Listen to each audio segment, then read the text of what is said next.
કોંગ્રેસની ભારત જોડો ન્યાય યાત્રા 7મી માર્ચે ગુજરાતમાં પ્રવેશ કર્યો હતો। 14મી જાન્યુઆરીના રોજ મણિપુર ખાતેથી શરૂ થયેલી ભારત જોડો ન્યાય યાત્રા દેશના 15મા રાજ્યોમાં ફરે તેવું આયોજન કરાયું છે, જે અંતર્ગત ગુરુવારે આ યાત્રા દાહોદ જિલ્લાના ઝાલોદ ખાતેથી ગુજરાતમાં પ્રવેશ કર્યો હતો। બાદમાં યાત્રા દાહોદ ગોધરા થઈને રાજપીપળા અને બાદમાં ભરૂચ જિલ્લા ખાતે આજે બપોરે પ્રવેશી હતી। ભારત જોડો ન્યાય યાત્રા થકી નેત્રંગ ખાતે પોતાના કાફલા સાથે આવી પહોંચેલા રાહુલ ગાંધીને આવકારવા માટે જિલ્લા કોંગ્રેસ સમિતિ, આમ આદમી પાર્ટી સહિતના હોદ્દેદારો અને કાર્યકર્તાઓ તેમજ મોટી સંખ્યામાં સ્થાનિકો ઉપસ્થિત રહ્યા હતા અને રાહુલ ગાંધીનું ભરૂચની ધરા ઉપર ભવ્ય સ્વાગત કરવામાં આવ્યું હતું।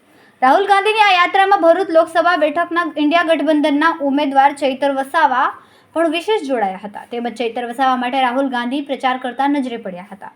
રાહુલ ગાંધીએ વર્તમાન સરકારની કામગીરીને અને નીતિઓને વખોડી હતી, તેમજ રાજ્ય અને કેન્દ્ર સરકાર ઉપર આકરા પ્રહાર પણ કર્યા હતા।